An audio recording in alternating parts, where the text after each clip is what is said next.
Hey y'all! How's everybody doing? Well, as you can see from the title, I feel it is my duty to teach you how to do mascara. It's my favorite. Y'all, when I was little, I used to literally, don't do this part, but I used to take a needle, not like a needle, but like a pen, you know, the kind that have the little ball on the end, and after I had my eyelashes all done, I would take a pen and individually separate each one.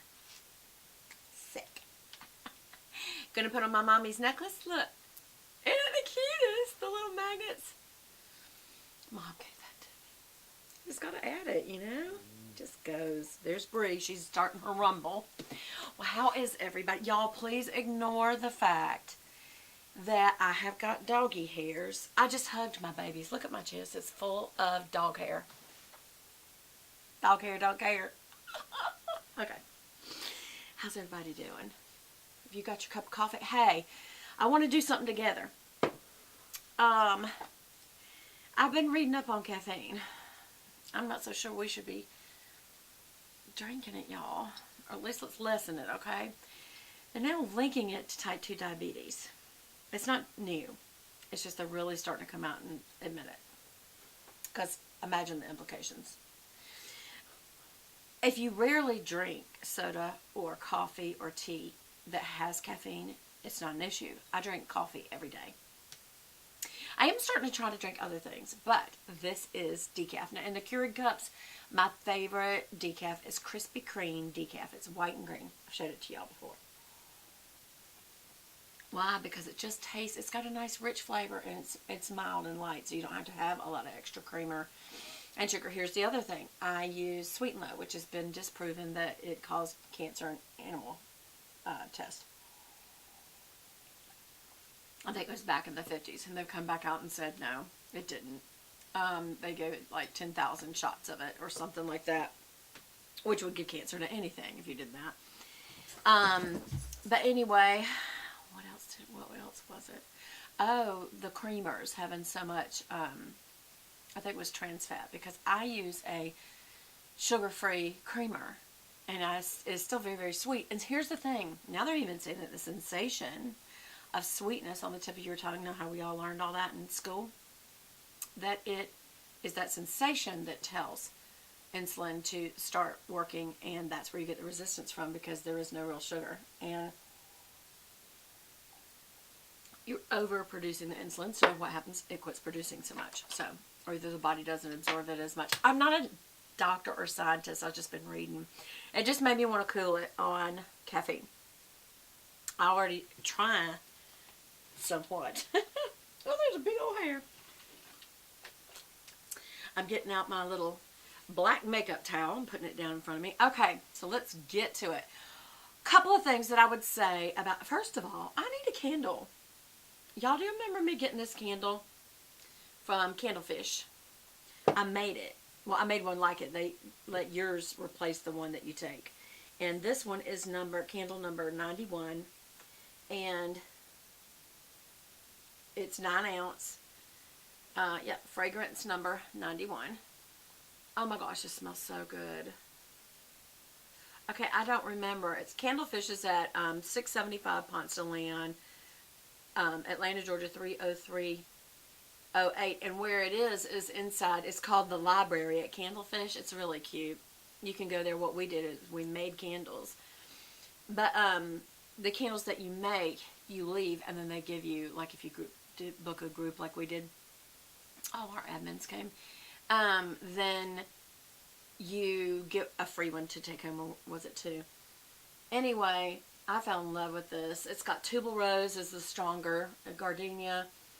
It's got something underneath it that is making it not so sweet. I just love it. And I need to use it and make this area smell delicious with it. There's some of my gum. I've been wondering where a pack of gum was, because I'm down to my last piece in my purse. So I'm going to light my little candle. And there's all kinds of good things associated with it. There's my gum. We'll put that in my purse. And with my cute little Chanel candles, I gotta tell you, those cute little Chanel candles that Chanel sent me, the only bad thing was, boy, did they burn up quick. They're almost all the way down. I thought, well, don't burn them all the way down. I thought, well, yeah, you could, because then you could use them as little containers for, like, I don't know, they're so tiny. What would you put in them? Comment below and tell me, what in the world would you put in a little candle container that tiny? That's tiny. But it's cute. Alright, so, eyes, Beth. Stay focused. Alright, so I have a couple of tips. I would say, if you want your lashes to look darker, go ahead and use a liner. Y'all know that my favorite liner is the DHC Liquid Eyeliner EX from Perfect Pro.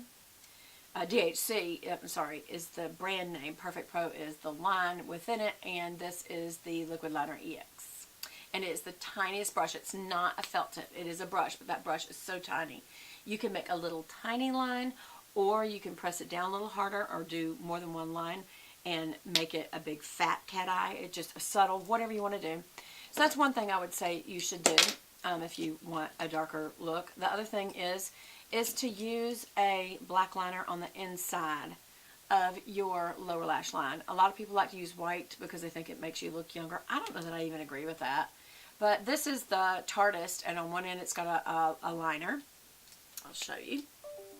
And it's a felt tip, which I don't like as much, but at least it's a small one. And then on the other end, it is a scroll up waterline liner. My favorite, I do like this one from Tartist. And I just pressured right along the lash line, which is why I did not need to pull the flap down and be as careful as maybe someone who hasn't done it as long. But another one that is really my absolute favorite. Where is it? There it is. Y'all know what it is. You should be able to say it. The It No Tug Waterproof Anti-Aging Gel Liner. And there is no better. It stays on all day long, just about. I mean, I have long days, but it still does. And it just glides on. And I think a lot of other companies are catching on that use a gel. But the other thing is, I would use dust a dark color underneath your lash line and your lower lashes. I usually pick whatever the dark color is in a palette. This is that new Clé de Peau palette that I used the other day. And so out of this palette, I would pick this color. And what I use is a smudger brush, or this is a Sigma E20, and it's called a short shader. Okay? And I want to show you that even though it's wide that way, you can turn it this way, and it's a little teeny skinny brush. And that's what I do. I take it, put it in like that, you know, just get it on the very tip, dust it off, and then go use the pressure on the lashes themselves and just kind of stay right on the lash line. Now some people, and I can even use this brush, as y'all know, to just like go through my brows and just kind of fill them in better. Now, if you want a very wispy look, you would have to use like a small nibbed crayon liner like Anastasia Brow Wiz or something like that. But I actually do like a softer look. Sometimes I change up. But anyway, underneath your eyes, if you wanted a lot of people do, they will put before they put this darker color on, they would put a softer brown underneath with a pencil brush, which is a little wider. And they'll come down a little further, and it just gives kind of a dark effect. I don't like that as much. I don't know why. I just don't. But we'll just use the tip of this and do it this time, just to me, it kind of looks like you didn't have a nice flush brush, and that you didn't do a good job. That's what it looks like to me. But to each his own. I'm sorry if you like that. You do that. You do it. Do it. All right. I didn't do a very good job this morning of a transition color, so I'm going to transition this a little right here and blend that out, yeah, because that was too harsh of a line. And I'm using this kind of peachy highlight color it's kind of like a peachy champagne color. Almost corally, more than peach, yeah. And then I could turn it around and go in the lighter color and just hit right under that brow again to kind of make it pop. And another thing you can do to really wake up your eyes is the inner corner with a highlight color. And that just kind of makes them look a little brighter because there's a bright color there.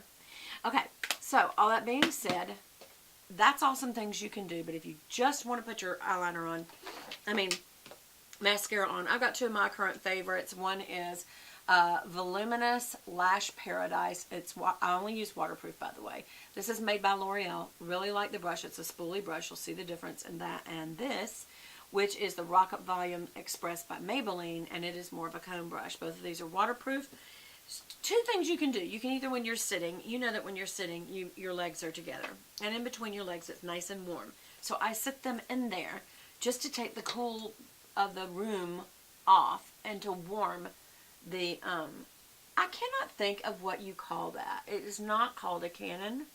It is not called a case. It's not called a mascara tube. There's a name for it, and it's not sarcophagus. Anyway, so I'm going to use an eyelash curler first, and what you do is go ahead and make sure you've lined in everything first. Go ahead and put the piece of metal down on the top of your eye and just apply just a hair of pressure, no pun intended, and the little hairs will all pop up, and that's when you clamp down. This is my favorite eyelash curler because it is so wide and the metal piece is so kind of elongated that you get just about every lash that you possibly could. And I usually do it more than once. I am pulsating here a little bit. Now I'm going to let it out just a little bit away from the base, and then I'm going to crimp it again, but I'm holding my elbow up and putting the curler back towards the socket more. And what that's doing is taking it from just bending them up in an L position to bending them back in a curl C position. And again, I'm kind of, I don't know if you can see, I'm bouncing it just a little. And now, if you want to, I like to do that and then come over and do it to the other eye. And there they are. They just pop right up. Now they're in that straight up position. And the thing that the waterproof does, I don't know if it's because it has more wax or why, where there's alcohol in it that makes it dry faster. I don't know why. But it does dry faster, and it holds the curl that you just made like instantly. Whereas when you use non-waterproof, it will for a while, but after, you know, like 10, 15 minutes, all of a sudden your eyelashes are back to the original place. Now I'm letting this out a little. Oops, I let it out all the way. That's okay. Just going to clamp down about halfway. A little there. And now you can see I've got it kind of more like a, towards